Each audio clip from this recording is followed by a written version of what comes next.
必然的发现，其实这些专家往往都是斯文败类。您会我也忍了。忍了。马老师，我发现丹丹姐什么问题都愿意回答耶。可以不回答吗？在你们这儿？我们一旦发现女神有这个倾向的时候，我们就会问出很多不堪入耳的问题。没关系，随便问。真的假的？真的。康永哥，你能问出什么不堪入耳的问题呢？康永哥，问给他看，快问给他看。我不信你有多不堪入耳，我洗耳恭听。你写了诗给人家之后呢，那你怎么安排这个约会的地点？这就不堪入耳了。还没，不要急，不要急。我第一次约我的初恋男友，写完诗，我们约在动物园。你安排的还是他安排的？我安排的。为何？因为可以看看动物啊，老虎啊，有的聊。哦，有话题。对啊，然后进展到什么阶段？然后出动物园之前，我们俩在一个栅栏前面初吻。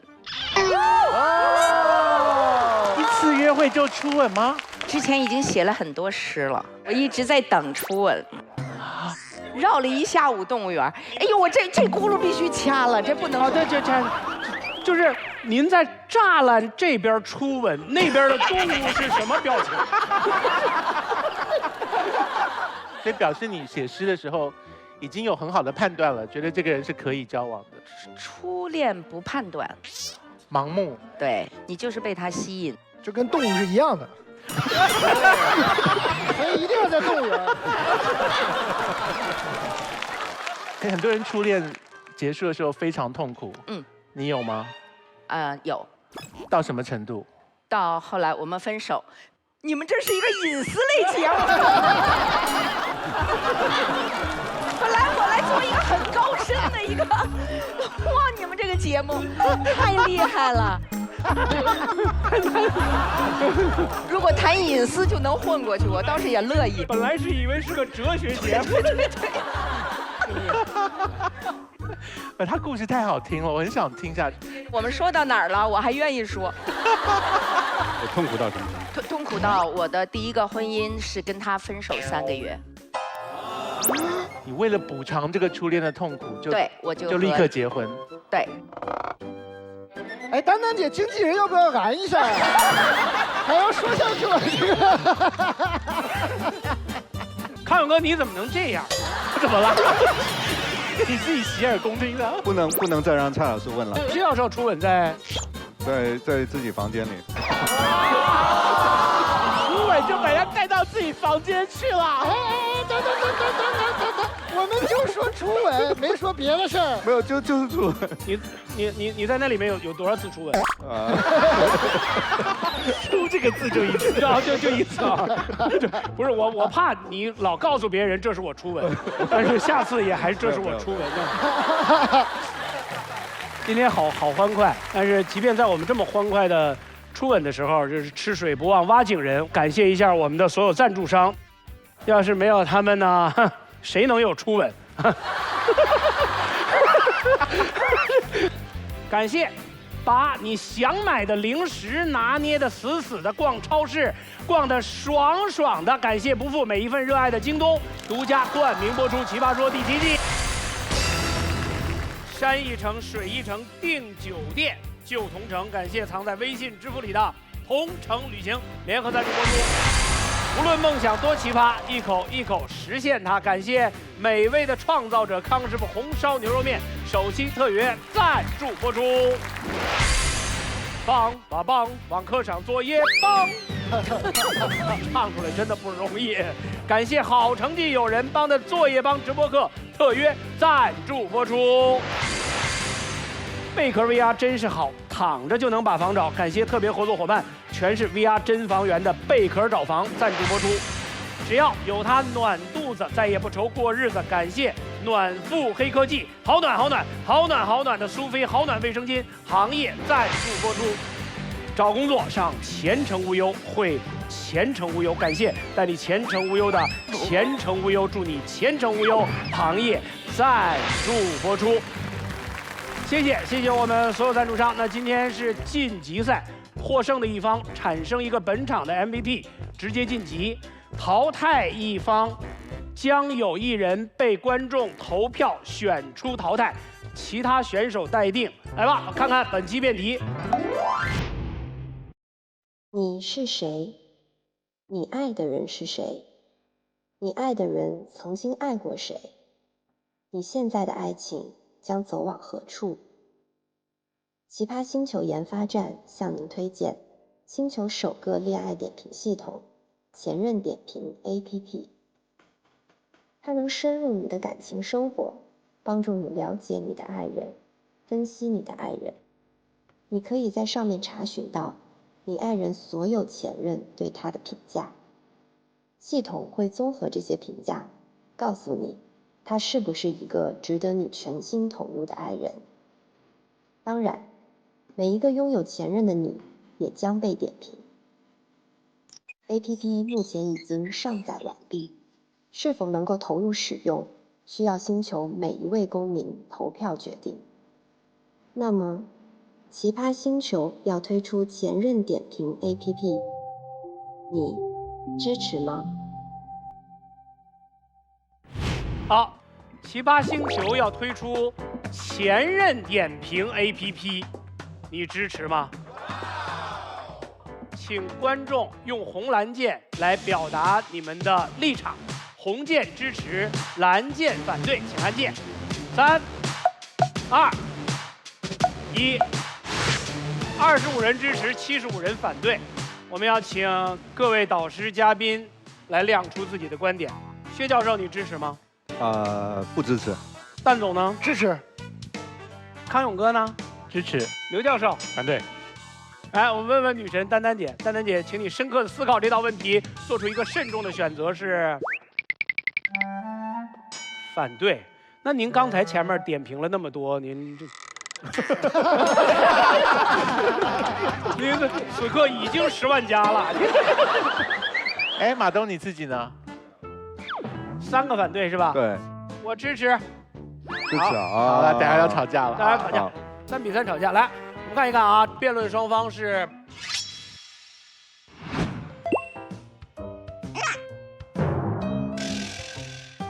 最害怕跟谁打？巧了，就是陈明老师。人生不就是这样吗？你怕什么来什么？大王，我们的逻辑就是呢，我们先胡搅蛮缠能胡搅蛮缠的，如果他们真的往深了去，你就说交由你们3辩解决就好。哦，好 man 哦，他这是什么完美男人？如果我们要辩不过陈明的话，我们就直接就你负责张嘴，我跟他过去，捂住陈明嘴，对他捂陈明的嘴，我去抠他那个麦克风的电池。对，就是我们就用这招。我有点害怕陈明，就是因为他在这个节目上上演过太多次女娲补天一般的行为了，你就会觉得前面的优劣势都不重要，从他开始就是新的起点。晶晶大王啊，什么都不用想，什么都不要怕，准备好的东西火力全开，剩下的事情交给我来。哎，我们按照顺序，正方1辩，康晶晶。啊，不紧张，不紧张。我不紧张。大家加油，开始。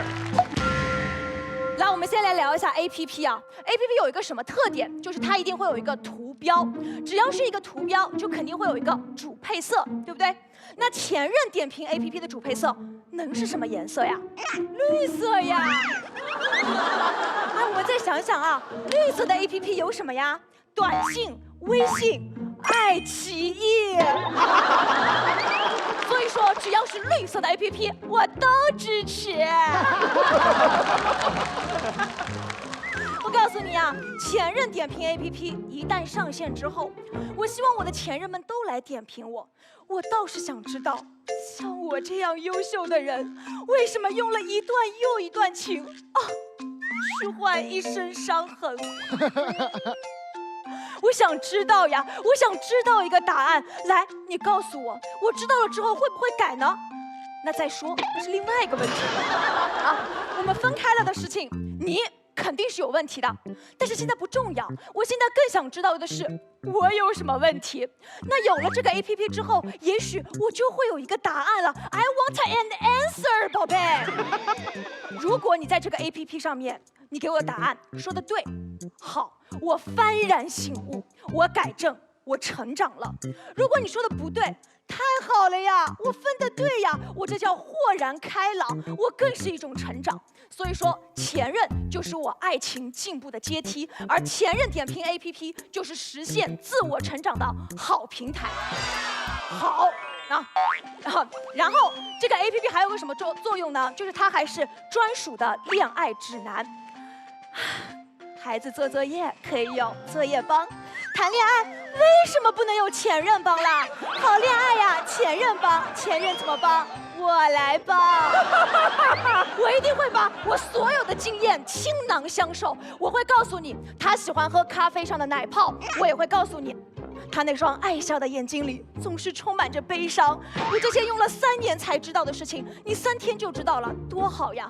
我会让你们的爱情加速，让你们有情人终成眷属。我会在人间大爱上面尽我一点绵薄之力。前任幸福，人人有责。至于我的悲伤，关你们什么事？我告诉你，这就是我的豁达，这就是我的格局大。那最后呢，我还想说，其实前任点评 APP 上面也不一定都是坏话，它还有可能是我们分的时候太仓促，所以有很多还没有来得及说出口的真心话。我想告诉你，如果你真的很爱一个女孩，你要大声地告诉她我爱你，然后你要多亲亲她，多抱抱她。我也想告诉你，你不要总是发你发个再加个也好啊。我还想告诉你，你不要嫌他烦，你不要嫌他叽叽喳喳的，他有可能就是因为真的很喜欢你，所以连在路上看到一只麻雀都忍不住想要和你分享。我想告诉你，当一个女孩给你发的时候，她不是生气了，她是对你失望了，你明白吗？你让一个女孩失望了。前任点评 APP 它就是我说再见的一个方式。我写下这些是因为我真的释怀了，我希望下一个人会有比我更好的运气。哇，谢谢。丹丹姐现场听《奇葩说》的一个选手发表一段意见，感觉如何？他们太年轻了，我本来真的坐在这儿是觉得是一个很高深的、充满人生哲理的，大家在探讨人生、人性和。我也以为是这样。后面有人生那一块儿，他旁边那个就是负责人生那个部分的。我们这个术业有专攻，有的负责年轻，有的负责人生，是吧？好，我们请反方齐席，谁开始？有必要吗？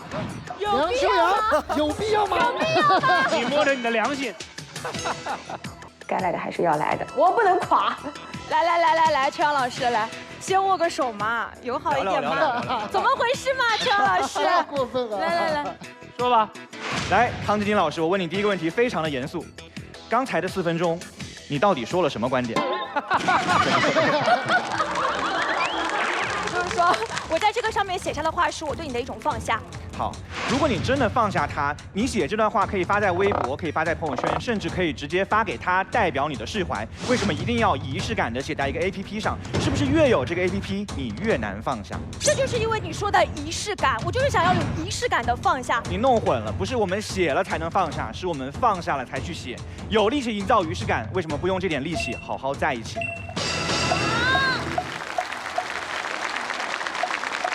来，反方一辩，谁呀？菲瑞。好，我听晶晶说完呢，我只想送你一句话：西北有高楼 ，too young too simple 啊！你呀还是太年轻，所以才渴望着在 APP 上找精英。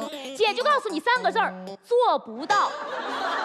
我觉得这个 APP 有个非常大的 bug， 就是只要下载这个 APP 的人，不管跟没跟你谈过恋爱，他都能来评价你。搜到你的主页，看到你的照片，就可以直接归类评价。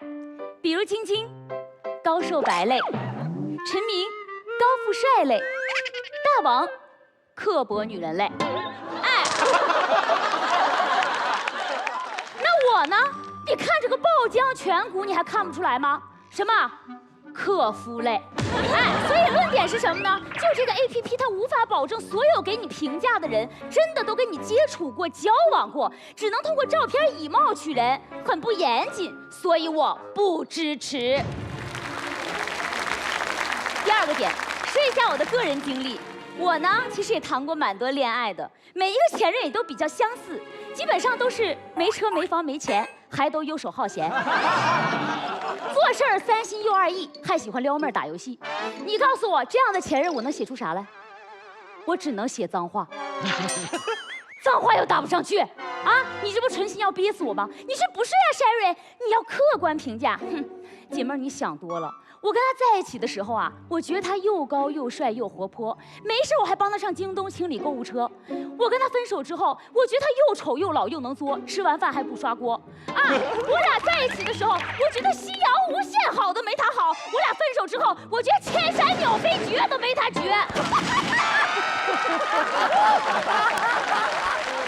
你还让我客观评价？我告诉你啊，来，所有人，你给我摸着你的良心说，谁分手了之后还能夸前任2句？没有，没有。哎，你看，寥寥无几，就你自己。所以论点就是，这个 APP 上大多充斥的都是不客观的负面评价，很有可能让大家对于爱情失去信心，所以我不支持。好，第3啊，我觉得它会让人失去新鲜感。你想，你都给我评论完了，我还有探索的空间了吗？啊，他睡觉是不是磨牙踹背打呼噜？他吃饭是不是吧唧嘴又流口水？他上厕所冲不冲？自己待着懵不懵？哎，我突然在这几个贯口当中又想到了一个论点。你表面上看上去是来评价的，我怎么感觉你是来秀恩爱的呢？你就是想要告诉大家，没人比你更了解他。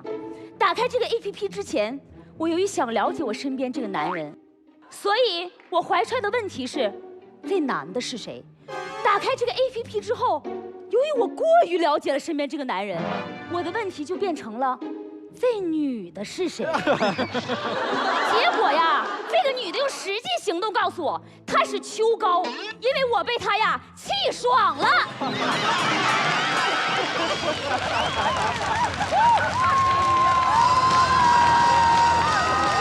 好，来，所以论点是什么？如果俩人已经在一起了，这个 APP 很有可能会成为2个人吵架甚至分手的导火索，所以我不支持。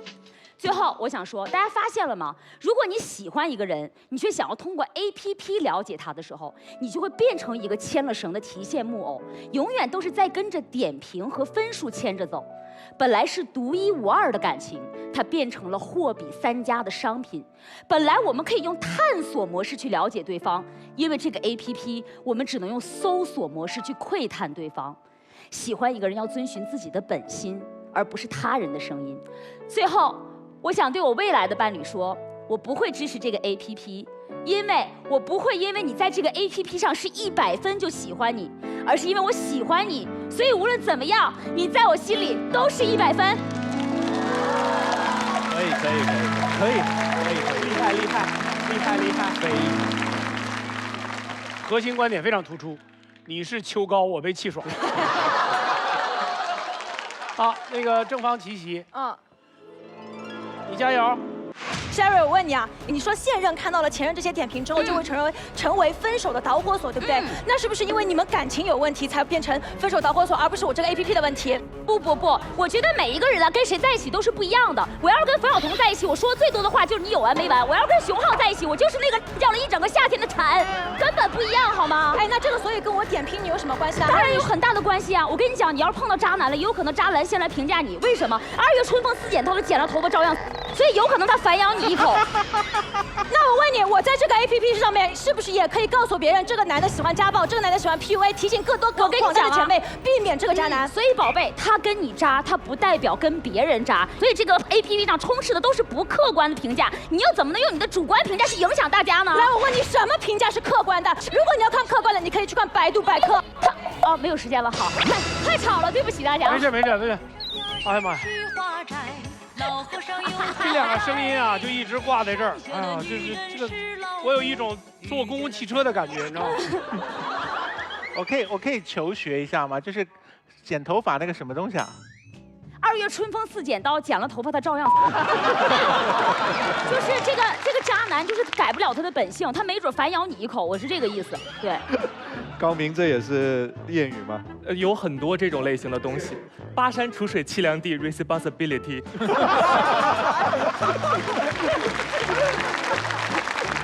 好，正方二辩，这样。好哎呀，干嘛？前任点评 APP， 我疯狂支持，因为我就是这个软件的研发人员。我们这个软件啊，不是因为我设计你们才需要，而是因为你们需要我才设计的。没有这个软件的时候，你们不会去各大平台搜索前任的近况吗？前任的现任，现任的前任，现任前任的现任，你哪个不想看看？与其偷偷摸摸，不如大方支持。哎，大家想一想啊，姐妹在一起最爱干嘛？说前任的坏话。哇，以前啊，我们都是背地里说，显得很3八。可现在我们有一个平台可以让你好好说，多爽啊！为了让大家更了解我们的 APP， 我今天带来了一份 PPT， 让大家更加清楚地了解一下。哇，没错，就是绿色。哎，我们这个软件应该如何使用呢？首先，搜索前任的姓名，进入他的主页，你会看到有一个身份验证，需要确认你是前任才可以进行点评。哎，好，进入点评页面之后呢，我们会看到一些对他的评价，比如说发量密度，哎。比如说一个妆前妆后比，以及我们会有一个具体的对话框，你可以来说出你们的故事。你还可以上传照片或者证据。注意了，这个时候他如果觉得你说的不对，他就会来联系你更改好评，那你就可以把他欠你的钱都要回来了呀。最后，这还是一个非常靠谱的恋爱征信系统，你可以用它来找到更好的下一任。人啊，真实的性格会在长时间的亲密关系里暴露无遗，这是所有交友软件都无法比拟的维度。所以你可以用它来评估你正在接触的对象，你也可以通过前任的点评以及我们大数据的分析来得到一个人的恋爱征信报告。我们可以用它来预防时间管理大师，预防暴力者。所有有劣迹的以及你不喜欢的类型，我们都可以得到筛选，帮助所有的单纯女孩远离渣男。Oh my god， 姐妹们，这么好的产品，你们还在等什么？让我们来倒数3个数，3、2、1，扫它！这个会扫出什么的？很值啊！当然了，我在研发的时候呀，其实也在想，我们这个 APP 会不会到最后真的全是脏话？但骂人总比打人好吧？说坏话已经是发泄愤怒最温和的方式了。不过我这个人吧，也经常失恋。我对我们这个软件呢，还有一份情怀，就是我觉得它不只是一个单纯吐槽前任的软件，它更是一个心碎的人建立起来的失意者联盟。就大家都会说，失恋了、分手了，你就该放下，就该洒脱。可如果我真的放不下呢？谁来教我应该怎么做？有那么多的专家来教大家如何让你喜欢的人喜欢你，却从来没有人教会我们应该如何切断信号。我们从来不相信一个恋爱满分的人来安慰我们说感同身受，我不信。我们需要的是一帮有着共同经历，我们虽然陌生，但是我们彼此认同的人。我们都被伤透了心，但是我们在一起彼此安慰，紧紧拥抱，互相取暖。作为这个 APP 的 KOL， 我负责任地告诉大家，受伤了不要害怕，前任点评 APP， 失恋者的家，关爱你我他。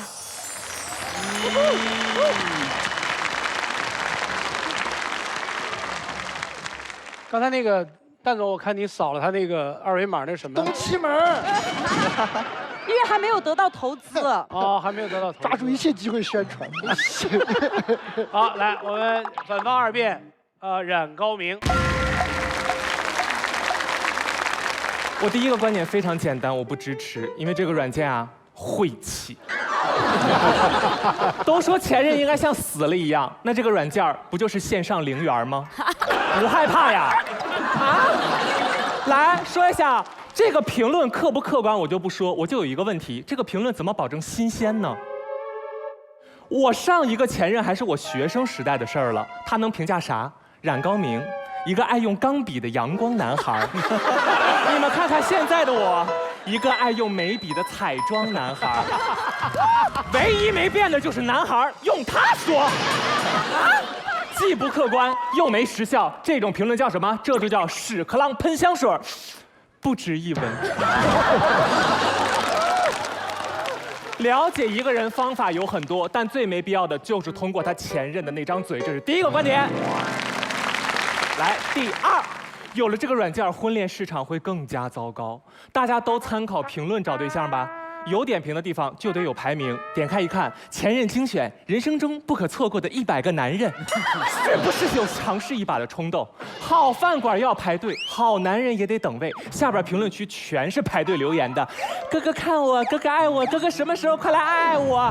哥哥，评论区要下蛋了。哎，好货下边人满为患，大家都在后边等位。我这种人质量不硬，就只能靠命硬，把前面的人都熬死，把那些好货熬成100年老店，才能轮得到我。他就算还活着，我俩最多最美的承诺就也就只剩合葬了。做什么灵魂伴侣？做彼此的陪葬单品吧。这个软件会给你一种暗示，它让你觉得只要找到一个对的人，你就可以得到一段对的爱情。但是爱情的真谛是这样吗？不是我们在遇到一个好人之后就可以拥有一段好的爱情，而是感觉对了才确定自己爱对了人，不是吗？当然，对于我这种滞销货，这个软件更加刻薄。我要想开张，我就得花钱搞营销，给自己挂一大对联，哎，冉高明，色香味情，包您满意，薄利多销，让您称心。横批：欢迎光临。我是什么？爱的野味吗？到最后是既没成家，人民币也没少撒，光见钱少，不见人来。软件心疼我，送我一官方认证，撒币男孩。这叫什么？光着不拉磨，转着圈儿的丢人。这个软件既不改变滞销货的行情，反倒让我增加了一个烧钱的途径，我不支持。第三，这个软件对于正在谈恋爱的人更是一种骚扰。恋爱当中很多特点啊，都是一体两面的。爱你的时候你是优点，然后不爱你的时候立刻就变成了缺陷。现在好了，举头3尺有点评，谁还能敢爱敢恨？白娘子爱他，他就是知恩图报的人间绝色；不爱他，他不就是个披着人皮的千年母蛇吗？你们再想一下灰姑娘，爱她，她是南瓜车上的水晶鞋公主；不爱她，她不就是个到点还鞋的拼单假名媛吗？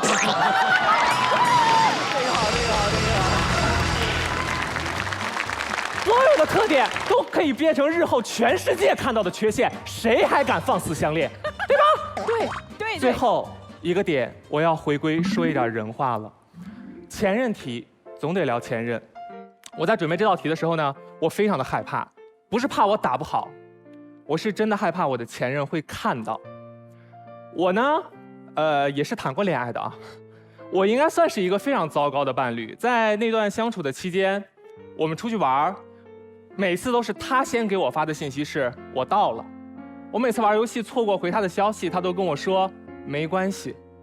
我每一次把所有的精力都用到挣钱这件事情上的时候，他都说没关系，我陪你，你这么努力工作，早晚有一天都会变成好故事可以说。他做的最多的事就是默默地帮我记录，于是我才有了去年在这个舞台上喷火和驯兽的好故事。这算一个温柔的伴侣吧。当我在回忆这个前任的温柔的时候，我发现他为什么温柔，是因为他对面站着的是一个自私的我，他为了我选择了温柔。我要把这些写进点评里吗？我要怎么写？他是一个善良的前任，他可以接受你的迟到，包容你的贪玩，理解你的自私。我不敢写，因为我怕我写下去之后，又因此引来另外一个自私的爱人，因此喜欢上他。我希望他这辈子都不再需要善解人意，因为他也值得被包容，也值得被照顾。分手其实是一个句号，但因为点评软件的存在，它变成了一个冒号。当我写下的留言，它不仅结束了上一段感情的终点，它也写下了它下一段恋爱的起点。这个软件最大的问题是它破坏了我们相处和离别的一种默契。在一起，我们面对的是携手前行的誓言；分手了，我们是背对背对的就是不再打扰的承诺。所以，如果我们的感情最终走向末路，那就用不评论，给彼此最后的保护。谢谢。哦，那真棒，真棒，真棒！棒！特别好。正方需要加油了哈！来，正方3遍，陈明。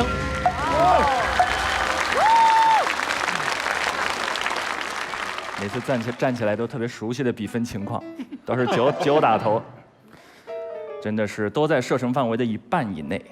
啊，刚才前面有两趴非常热烈的分享，给大家造成了一种直觉，就是上面只有脏话发泄。很巧，就在刚才这个舞台上，真的非常巧，我们正好听了几段分享。我们听了丹丹姐的初恋的故事，我们听了好多人初吻的故事，我们还在刚才用1分钟的时间听完了冉高明唯一一段初恋。有一句脏话吗？有一句吗？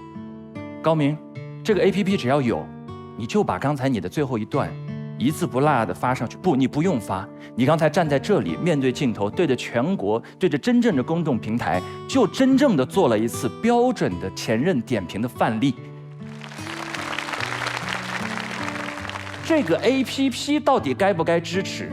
我们应该用一个什么样的态度去面对呢？马斯克有一个说法，说第一性原理。我们要做任何一件事情的时候，我们要问第一性，这个事情的本质是什么？这个 APP 的本质是什么？如果从商业的角度来讲，它的第一性就在于一个问题：你会不会点开？你会不会点开？你现在可以假想，大家每个人都有手机，你就假想手机上有几十个 APP， 其中就有这么一个 APP。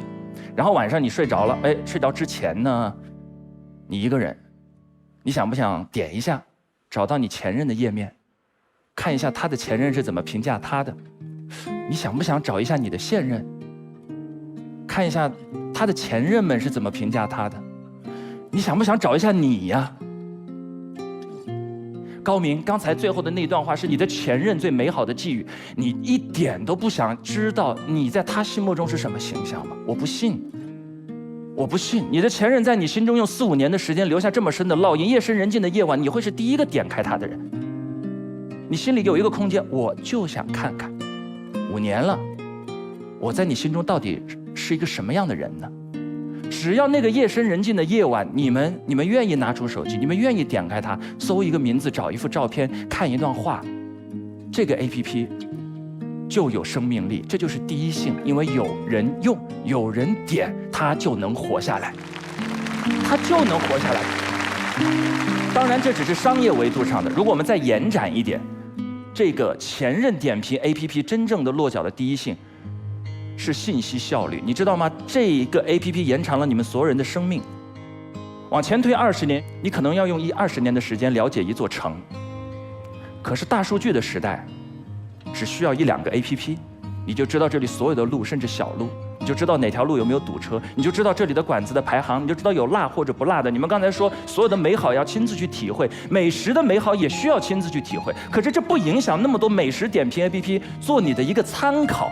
你知道你们刚才前2位为什么会有那么多极端的推论？是因为你们太依赖这一个 APP 了，仿佛一个 APP 出现，你们的所有人的手机就只剩下这一个 APP 了。不是的，它就是你数十个 APP 当中的一个。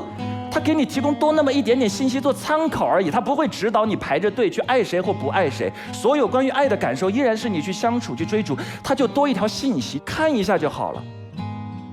你知道在亲密关系当中了解一个人需要多久吗？没有数据的帮助，没有在陌生人时代这一个一个闪亮的路标帮我们指引一些道路，人生要走多少弯路呢？哦，点进去一看，这个男孩，9个前任评价妈宝男。这个男孩，7任有家暴的倾向，会不会避一些雷？会不会提供一些帮助而已？信息的效率就那么一点点，足够。你愿意点，他又能够帮到你，已经很棒很棒了。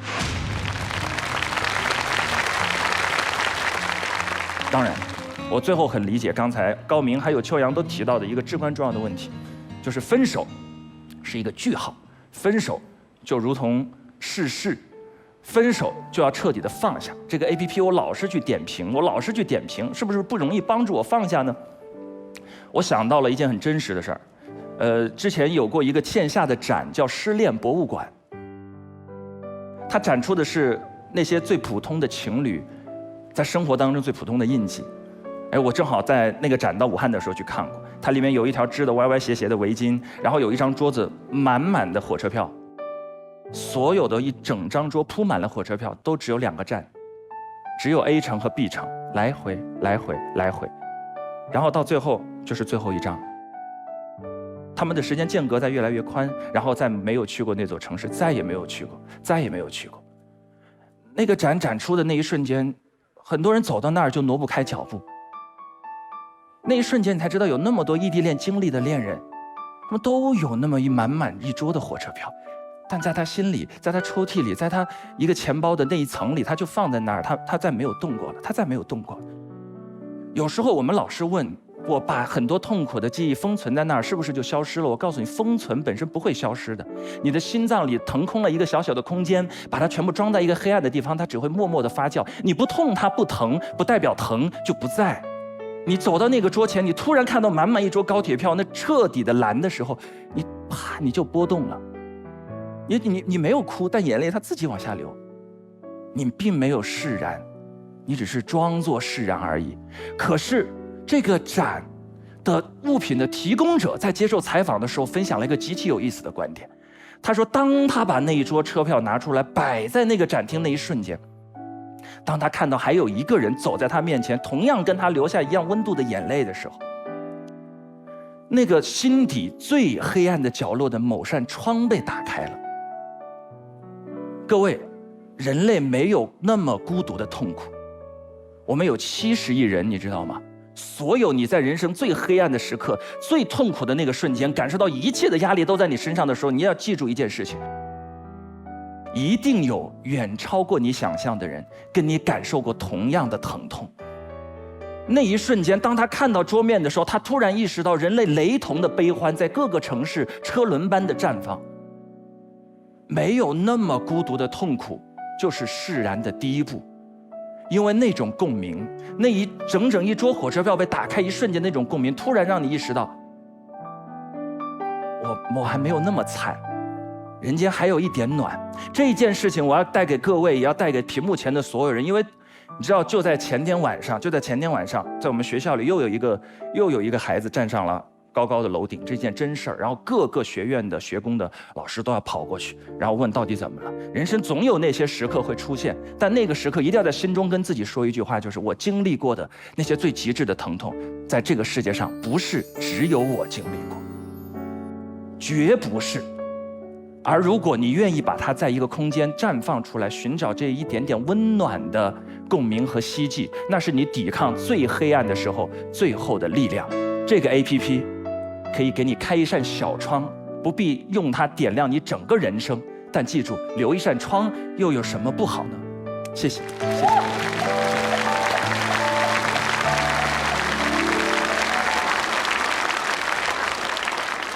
你能清晰地感受到她在释放她的能量。那站起来，她就已经不是陈明了，她是女娲。来，5。陈明站起来的时候是一个熟悉的比例，坐下的时候也是一个熟悉的比例。现在70比30啊，正方领先。齐齐。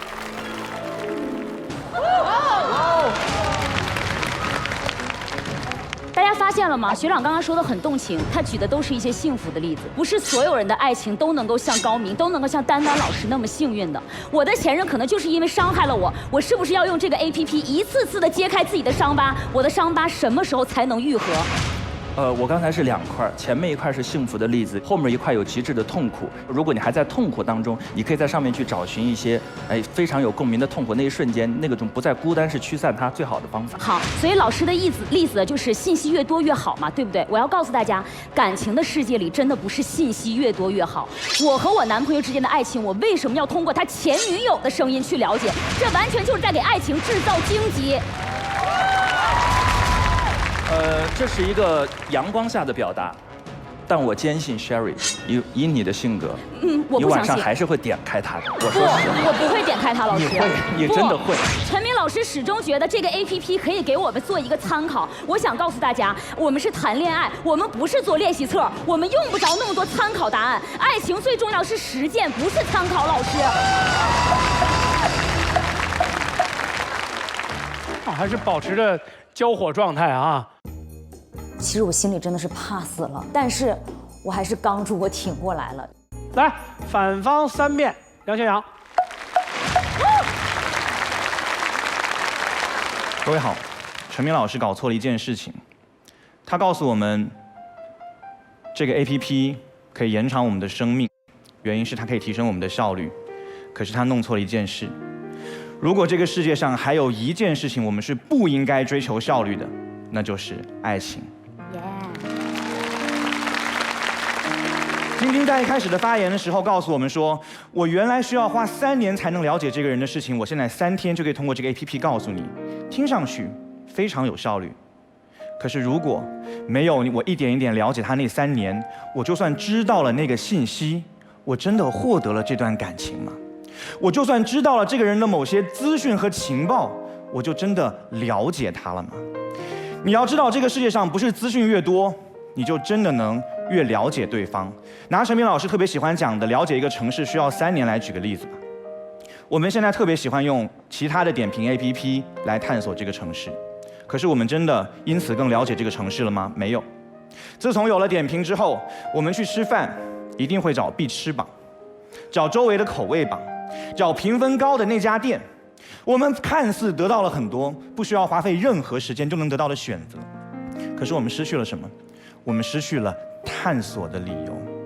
我们再也不会再像打开一张未知的地图一样，走遍这个城市的大街小巷，去探索这个城市还有哪些独属于我们的秘密空间。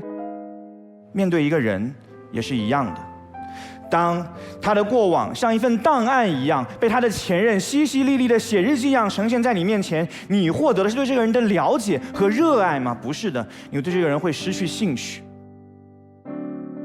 因为我已经了解他了，我还怎么再一点一点爱上你？哇，这句好棒！所以，前任点评它的本质是什么？是点评。对方辩友告诉我们的一切，其实这些功能我们大家都能看到。他们也说了，点评里不说的话，闺蜜会说；我能够在点评上写给前任的话，我可以在微信上讲。我的一切的功能，其实在其他的地方我们全部能够做到。那为什么还要这样一个点评？很简单，因为这样的一个点评可以让我们的生活过得快一点。我们用各种 APP， 我们用同程旅行去订酒店，我们用点评软件去挑餐厅，因为我们的生活在不断的时代的加速下，已经没有停下来的那个刹车了。而现在，开发商、产品经理在想，还有没有别的东西也能够再快一点？就是我们的爱情。所以，为什么我们要反对？理由特别简单，就是如果移动互联网在任何维度加速我们的生活，那么唯一仅剩的一个岛礁，我们应该让它放过，那就是我们的感情世界。我们保留的不仅是一个应该停下来好好享受的地方，更是一个让我们有一天还能够记得我们的生活应该慢一点的理由。大家还记得吗？在我们加班之余，是什么东西让我们愿意暂时放下手中的手机？忘掉那些碎片化的娱乐，不用像赶 KPI 和赶时间一样去追求一点的快感，是我们的伴侣，我们的爱人。当我们认识一个甜蜜的人的时候，我们可以在被窝里面什么都不干，也不刷手机，把手机扣在自己的胸上，嘴角上扬，微微的笑，光是看跟他以前的聊天记录，就可以看整个航程。人类的生活到底应该是什么样的？我们已经习惯了每时每秒都有事情干，注意力被占据，吃饭、睡觉、上厕所，任何时候手上都有手机，它现在仿佛像长在我们手上的一个衍生的器官。我们已经习惯了，不是在加班，就是在加班的路上。那么什么时候我们要慢一点？什么时候呢？今天这个 APP， 当然往好了说，对方辩友也很矛盾。他们一方面想告诉我们我们要支持，另外一方面又说其实大家也不要太支持，因为他知道看多了不好。可是就像对方说的，这是一个商业 APP， 它的生命在于点击。所以一旦这个 APP 上线，不是我们看它才会活下去，而是它要为了活下去，会想尽办法让我们去看。它会设置什么？它会设置高赞的点评，会引用高明这样的人，把他宝贵的故事分享到上面，然后贴上一个个粗糙的标签：高甜、虐心、不得善终、Happy Ending， 分享一个一个无关的看客。然后呢，平台赚取了流量，看客获得了短暂的安宁。高明获得了什么？他获得了成长吗？他的前任获得了什么？他获得了安慰吗？我看到的是他的痛苦没有变得不孤独，而是他的孤独会变得更加的痛苦。如果今天我们反对一个 APP， 一定是因为我们还坚持着什么的话，那今天的反方坚持的是一件事情，就是我们这个世界上有一些东西，它应该是余韵和悠长的。今天这道辩题我特别喜欢的一件事情，就是它讲的不是爱人点评，它讲的是前任点评。大家知道什么叫前任吗？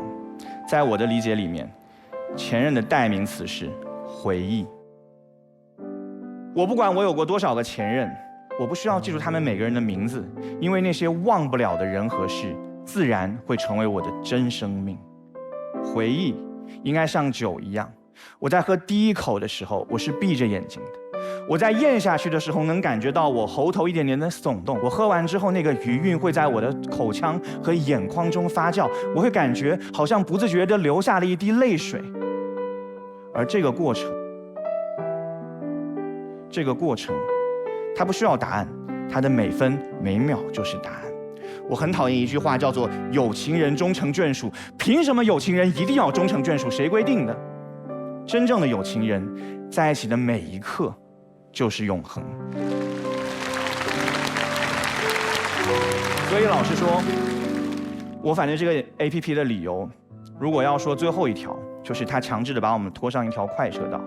而最可怕的是，在现在这个今天，我也不知道我还能在这条慢车道里撑多久，因为我的手机里像各位一样，也装了很多的 APP， 阅读的 APP， 看电影的 APP， 甚至跑步的 APP， 冥想的 APP。每一件曾经我可以1分1秒去品味的事情，渐渐的都不再属于我。而我最后的祈求是，能不能把最后这一件事情留给我？不要告诉我有些事情一定要效率，不要告诉我有些事情一定要清晰。回忆就是一杯酒，我喝是我自己的事情，不需要你来为我点评，哪怕是以科技的名义。哇，科技的名义。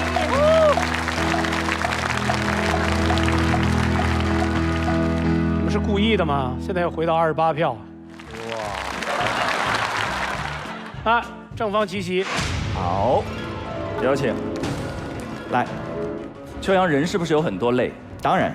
有人觉得回忆是酒，其实你可以下这个 APP， 然后设仅自己可见就好，把酒先酿出来，慢慢喝。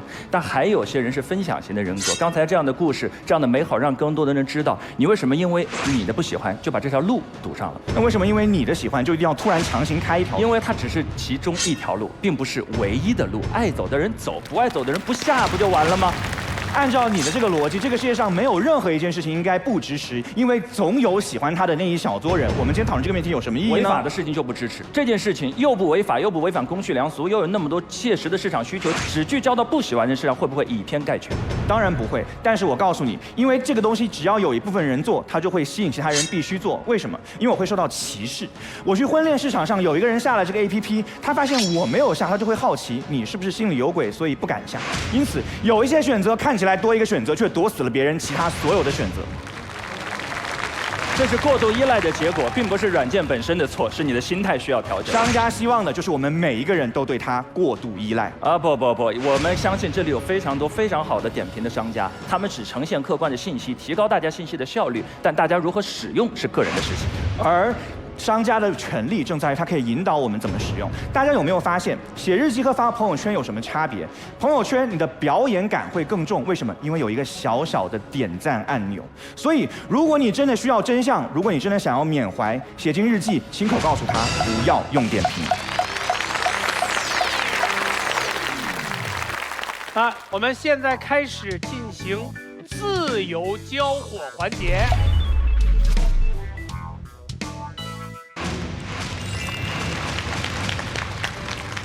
来，陈明，自由交火时间。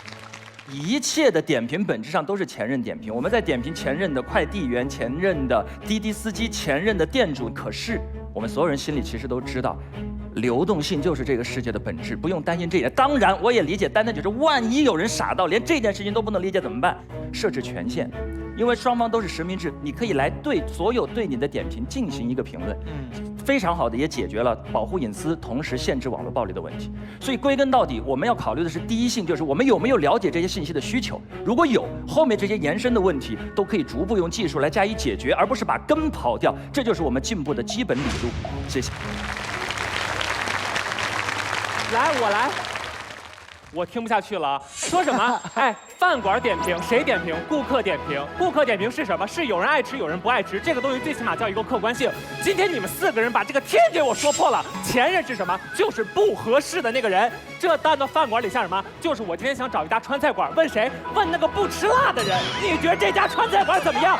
老母鸡吃黄连，4套苦吃。高明说得好，好，这个太好了。啊，我来。高明的那个观点啊，用学术的话就是说 systematic bias， 系统性的偏差。一般呢，我们用一个商品啊，都会觉得很好的话，会希望更多人可以分享。但是和一个人谈恋爱，你不见得说他好，就希望更多人可以跟他分享。所以这是一个系统性。而且对那个被夸的人呢，他可能还存在一个问题，就是说你一旦夸了他，后任会说啊，你原来是这样对前任的，你怎么达不到当初的标准了，是不是？所以这对他来说其实是一个不公道的一个事情。特别好，特别好，就希望这些建设性的意见帮我们改良这款 APP。这些系统性偏差该怎么进行系统性弥补呢？非常简单，真正的高效的点评系统当中是双向的。换句话说，当你在点评前男友或前女友的时候，你的每一条点评也会有人点评。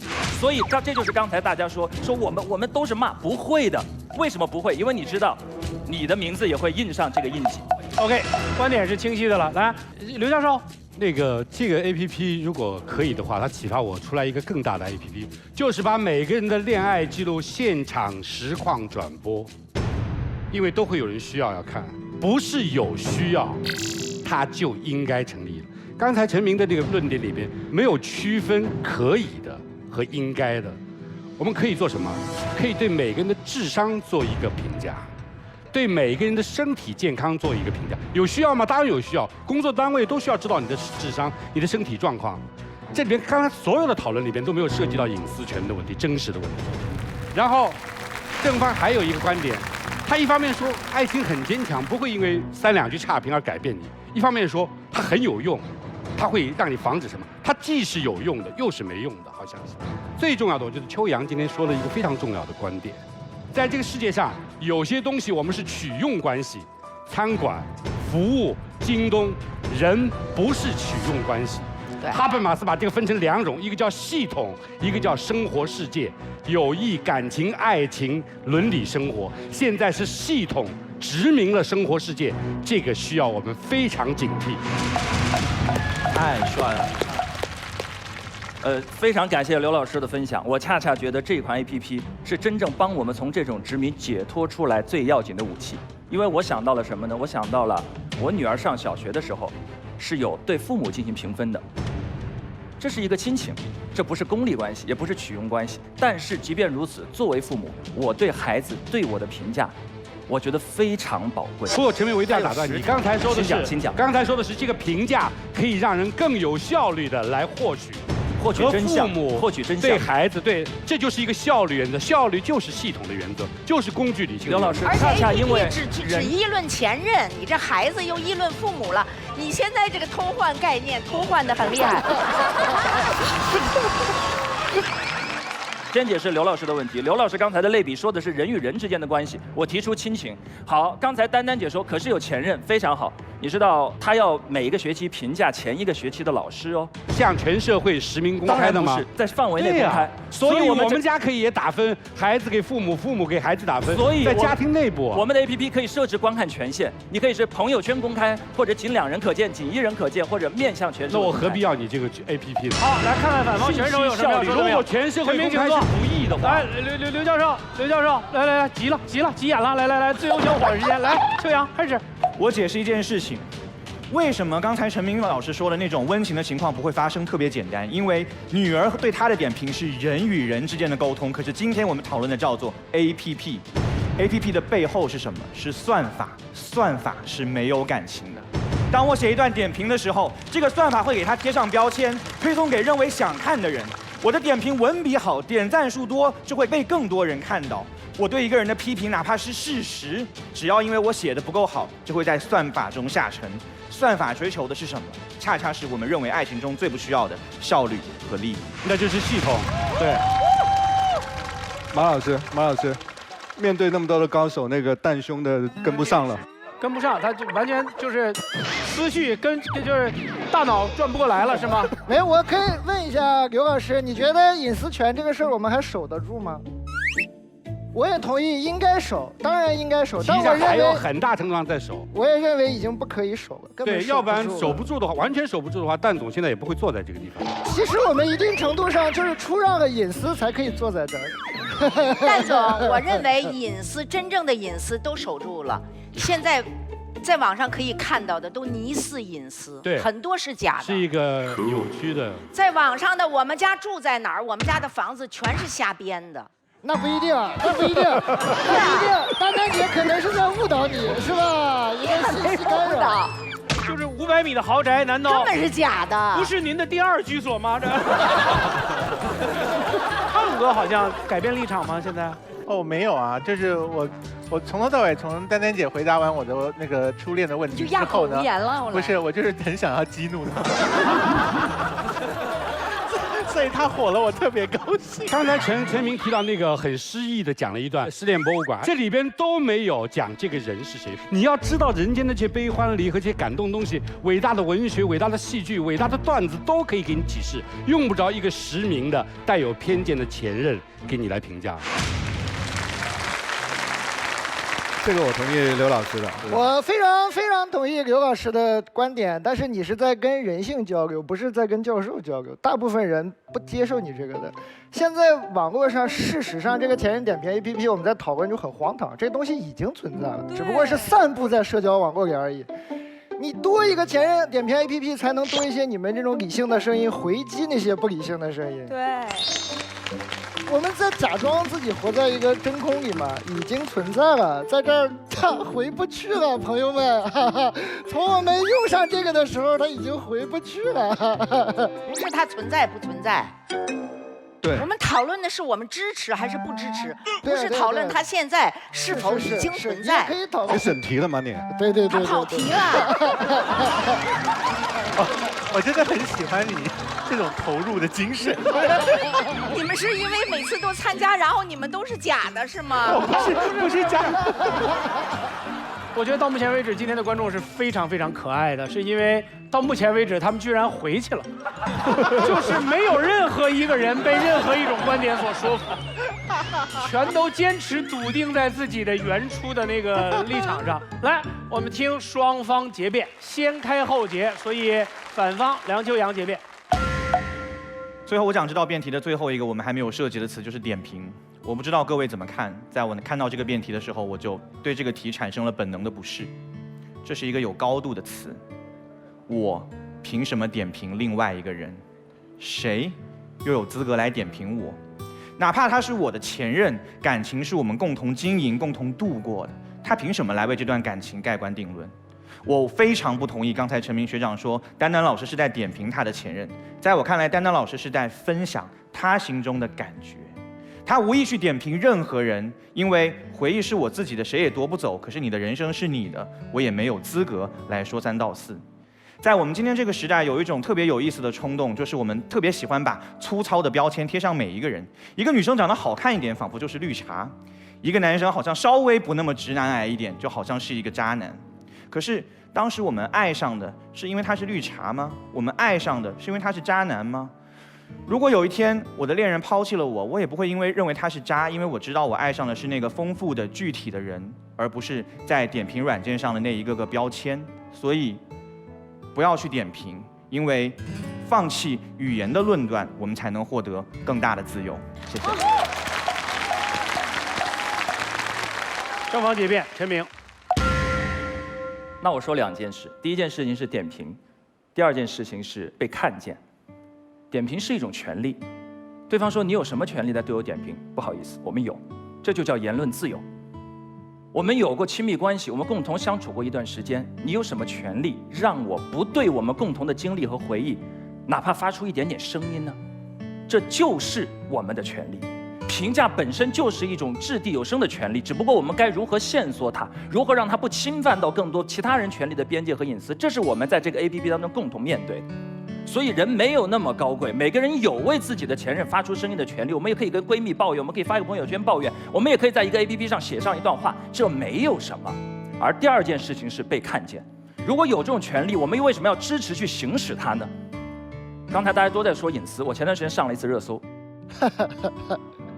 而且不必骄，不必骄，而且在热议上的待的时间很长，因为大家说我学术不端。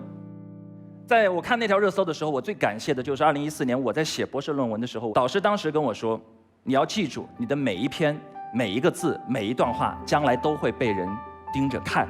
你知道该怎么写了吗？我就知道了。在爱情当中，如果有这样一个 APP， 哪怕只有一个男生在自己情绪最上头的时候，对着自己的女友挥起了手的那一瞬间，就准备那一巴掌拍下去，而那就是接下来不断深化的家庭暴力的第一步的时候，他突然想起来还有一个 APP， 这一巴掌他会写上来，将来会被人看见，他就会把手放下来，只要放下来了一次，这个 APP 就值得，就这么简单。谢谢。全场观众，请按红蓝键做最后的选择。5、4、3、2、1，锁票。我们把票锁在屏幕背后，是为了让2排和我们导师可以对今天的整场辩论来发表一些感想。正方2排有什么要说吗？来。Sherry 说，他只要喜欢一个男孩，那个男孩在他心里就是100分。可是他说起前任用了12个词儿，没有一个是好词儿。就很多人都在骂前任，说他什么都不是，他什么都干不好，他连个狗都不如。当时我就心里困惑，我经常听到这种骂前任的话。那天我去一个餐厅，有一道菜叫油炸前男友，我就其实是童子鸡。就是我在很困惑，你为什么可以跟一个什么都不是的人一块生活2年？他什么都不是，并不是每个人都是渣男，其实就是消磨我们之间的耐心，消磨没有了。之前他在你心里是一个追风少年啊，今天你用12个字形容他，连一个好词都没有。那我们背书的人有没有一个地儿我们可以解释一下？我是觉得这个 APP。最重要的再还有一句话，您别飘，总有一天，Sherry 会变成冉高明，他会觉得当时他可能过了，因为那个怒气过去了，他可能在1年以后或者半年以后，会说啊，当时可能我评论不对，对不起。到时候你也可以回一句，我没关系，我也很感谢你那2年的陪伴。我觉得这个是那个 APP 的意义，谢谢。反方2排有吗？各位好，陈明学长是个爱神，陈明学长真是个好人。谢谢夸奖。来，开始说但是。我不知道我再有10年能不能长成陈明学长这个样子。被人重伤、暗算、陷害这么多次以后，站在热搜上面那么久的时间之后，你还能够相信大家在评价别人的时候会先选择那些善良的评价吗？我不敢相信的。我在想起我自己分手的经历的时候，我也有过特别愤怒，然后跟自己的兄弟说那个女生特别不好的话的时候，我有过的。这不是我特别骄傲的时刻，但这是我真实的时刻。我们点评一个人是一个权利，它不是利益的利，它是力量的力，它代表着我居高临下的对你我之间的这段时间要有一个定性。那我们要把权力释放给别人的时候，我们是不是先要考虑一下，如果权力到了最坏的人手上，他会变成什么样呢？学长，你是个坚强的人，你站在热搜上你是不怕的，你清白，你刚正。那如果是别人呢？如果今天有个人他没法自证清白，有个姑娘被荡妇羞耻，有一个男生被人用各种各样的诅咒的方式骂在那里，那他怎么办呢？你说能阻止一起家暴是件好事情，那我说只要有一个女生被冤枉的挂在那里，她就是个作恶的工具。谢谢各位。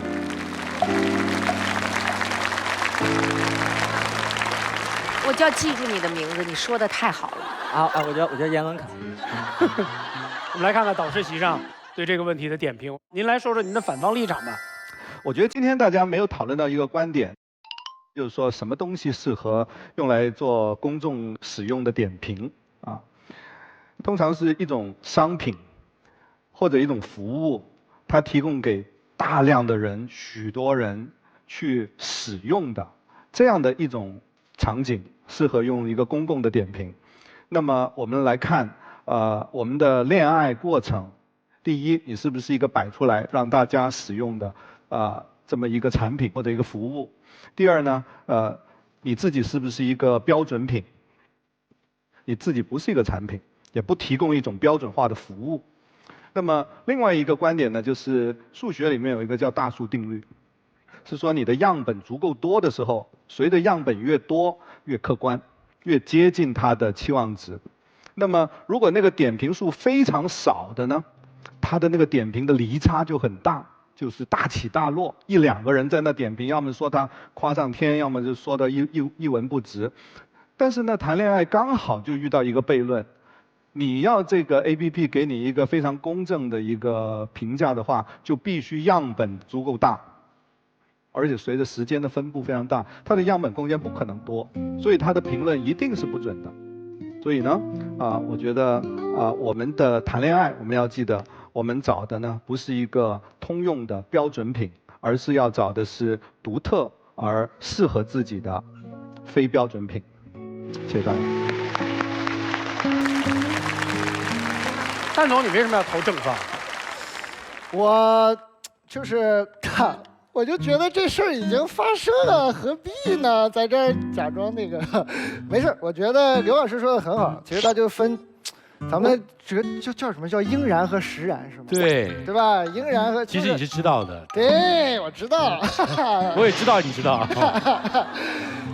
就是刘老师一直在强调应该和事实的问题，我是认为这个东西已经是事实了，它不是应不应该的事。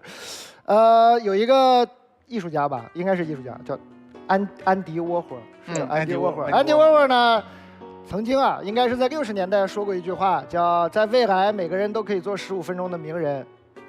我可以负责任的告诉你，这个未来在前几年就发生了，现在5G了，就更可怕了。我觉得在未来呢，我们每个人最深的愿望是做15分钟没有人认识的人，这是个不可逆的事情，它已经发生了，但就事实就是这样。没有这个前任点评 APP， 大家也成天都在被点评，也成天在点评别人。我是觉得这个面对不可逆的事情呢，我们不如尽兴一点。它反正是奇葩星球嘛。我们就看他最过分，把人的隐私侵犯到极点会什么样？咱们看看奇葩星球能烂成什么样，然后让我们地球人过上好日子。哎呀，这你都能拐回来，你真的是。因为我觉得是拦不住的。人第一不能跟人性做斗争，第二不能跟科技做斗争，这种东西就是科技加人性的组合。哎呀，一个直拳干在你脸上，躲都躲不过去。然后我再说一下前任点评 APP 的正确用法，好评、差评全用错了，你们全部都错误利用了这个非常好的产品。你在谈恋爱的时候呢，就应该打开前任点评 APP 给你的现任看，说你看，然后你就疯狂的发一些违规信息，然后你不就封号了吗？你封号了，然后你给他看，永远再也不能用这个 APP 了，封号了。这是前任点评 APP 的唯一的正确用法。你用这样小小的行为捍卫了人格，打败了人性，捍卫了应该打败的事实。哎，就蛋总，就像你掰扯到现在，你是不是很后悔站在正方了已经？我全是为了节目效果。蛋总的观点总结起来就是用支持他的方法来反对他。对，我说这你都掰过来，你真的你没有给康永哥留什么余地了。我们先听刘教授说。那我们来说说爱情是怎么回事？为什么爱情的评价这么困难？大家想想，爱情它是对一个人不是一般的评价，不是对你学业的评价，不是对你工作能力的评价，它是对你一个人的全面的评价。为什么它值得珍惜呢？我们任何一个人，哪怕你不是那么富有，不是那么英俊，不是那么聪慧，但在一个亲密关系当中，你在那个时刻，你是全世界最好的。爱情是我们每个人都会享有这样一种无上的特权。它是全世界最好的，这个时刻可能会过去，但是它是唯一不能够用数量化来表达的东西。如果我们把这个东西放到了那个数量化里面，就是我说的刚才说的系统里边，它会变得更有效率，但是它完全错失了人和人之间的复杂性互动。我们跟一个人相处，不只是在评价他，是在塑造他。然后我每次回想自己的经历的时候，都会有很多反思和感悟，这些所有的东西，它在原则上是文学性的、艺术性的、哲学性的，它不是数学性的，不是数量化的。把这两个东西放在一起，就是我刚才说的，是系统对生活世界的殖民。我同意说这是蛮难刹住车的一件事情。刚才蛋总的观点就是说，一个事情既然已经坏到了我们控制不住，不如让它更坏。既然一切都是不可阻止了，那让暴风雨变得更猛烈吧。既然悬崖不能勒马，就让马掉到悬崖底下去吧。这个逻辑也太荒谬了。奇葩说都在期待各种各样的金句，然后希望他们广为流行啊。最近康师傅红烧牛肉面将和奇葩说7联合出一个联名款的金句桶，即将出现。大家看我手上，这就是这个桶啊。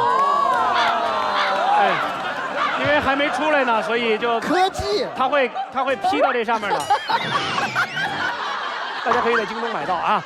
然后我们来听听另一位，其实这时候正在肝肠寸断、百转千回，后悔自己选择了正方的康永哥，我们听他怎么圆。可以的。在一个堕落的环境，就认为自己一定会跟着堕落，没有出息。我在微博上面一定在很多地方被骂，就是所有的艺人，包括丹丹姐自己，一定都有惹人不开心的地方。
那不是网络上的一个陵园吗？那是个坟场，那不是太晦气了吗？我其实很希望网络上有坟场的，我希望有陵园。我们为什么对死去的人这么无情？死去的人就是我们的前任啊，他就是我们在生命中跟我们交错过。我跟丹丹姐可能这辈子不再有机会合作，我们就碰到这一期一会的一次，然后他就变成了我曾经认识过的明星的前任，他就是一个前任的明星。可是我失去那个，我难道不怀念他吗？就是人那个生命的过程，不就是由怀念所累积而成的？我的书里讲了一件事情，我在这边，我很乐意告诉大家，就是我们在前面几集的《奇葩说》里面，永远都听到有人跟他的爸爸妈妈产生了无法化解的疙瘩。结果我在书里想了一个办法，我说，如果你跟你的父母亲有那种一辈子都化解不了，搞得你3年不愿意跟他打电话，你想要脱离父女关系的这种问题的话，你试一件事情，你就想象你被要求在妈妈的葬礼上写一篇悼念她的文章，你知道就会发生什么事吗？等你写完，你不会再恨她了，因为你失去她以后，你就知道当初那些疙瘩都不重要。你怎么那么幼稚？你怎么那么孩子气？你怎么忍心3年不跟他打电话？他可能人生只剩下13年，然后你3年不跟他打电话。你写了那篇追悼词，你当然不必250的去打电话说妈，我念给你听，我写了一篇你的追悼词。可是你写完之后，你就会原谅你们曾经互相错过的这件小事情，而觉得那个最后的事情是重要的。我们人怎么那么害怕讨论失去？失去生命的时候，我们不愿意讲死亡，我们觉得那个晦气；然后我们失去爱情的时候，我们不能够面对我们的前任，因为我们知道那个爱情里面前任是渣的话，我们一定有错。有人单纯是渣吗？那你看上他什么？你的眼光起码是错的吧？就他曾经带给你的欢乐呢？他曾经带出来那些对于生命的喜悦、跟乐趣、跟向往去了哪里？当你看到其他人都一片骂声在骂前任是渣的时候，你一定会有一个警醒，会想说，我也要跟着这么愤怒吗？还是我能够想到一点好事情？训练我们自己面对失去是非常重要的课程，所以我认为一个回忆失去的爱情的 APP 是一个值得存在的 APP。谢谢。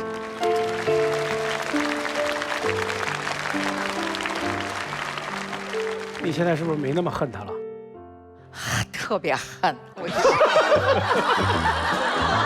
刚才陈明讲的啊，陈明是正方，我觉得最有说服力的一个人。他讲，当你抬起巴掌想要家暴的时候，哦，你一想有一个 APP， 我别家暴了，这种完全都是。首先，你不了解家暴是什么，家暴是一种病。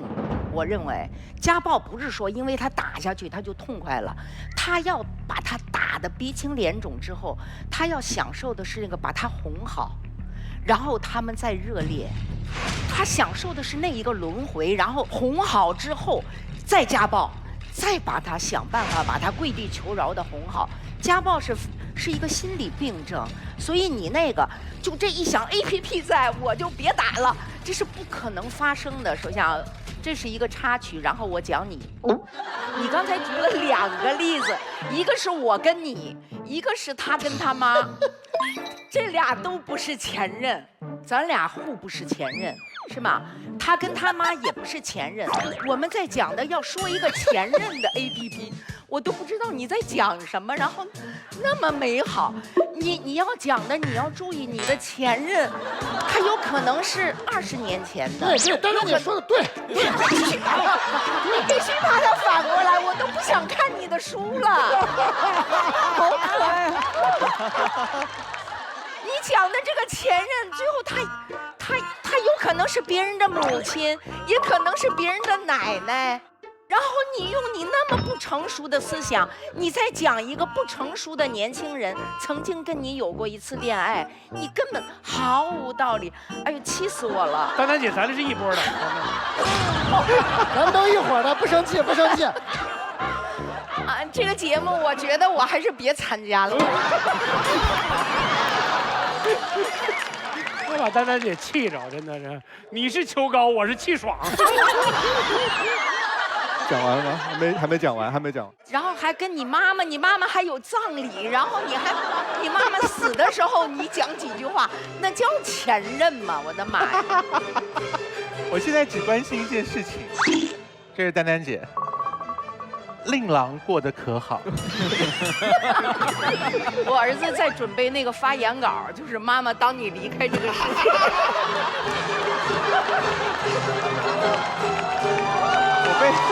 我被丹珊珊姐光是念了5分钟，我就已经快生不如死，就是令郎不知道怎么熬过来了。行了，大家都反过来就好了。丹丹姐的力量就在于，只要有一个人跟我拧着，今天就没完。太妙了！来看一看，今天这道题最后的胜方是红方还是蓝方？看结果。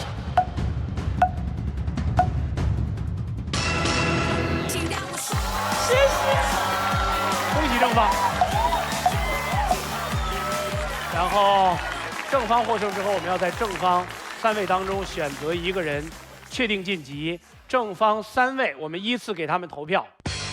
康晶晶、大王、陈明，3、2、1，把你的胜算拿捏得死死的，本场 MVP 陈明老师成功晋级下一赛段。恭喜陈明获得京东超市宠物用品大礼包。来，祝贺陈明，我们那个大礼包在这儿呢。哇，这么多！哎呀，有评价前任的时间，还不如评价一下我刚给猫主子买的小鱼干啊！太好了，太好了！来，这是您的 MVP， 谢谢，大礼包，请。谢谢马老师，谢谢京东，谢谢。我们也要在反方3人当中选择1人被淘汰。反方3位，我们给他们依次投票。Sherry， 支持 Sherry 的请投票。5、4、3、2、1， 76票。2遍，冉高明，请起立，请给冉高明投票。5、4、3、2、1， 88票。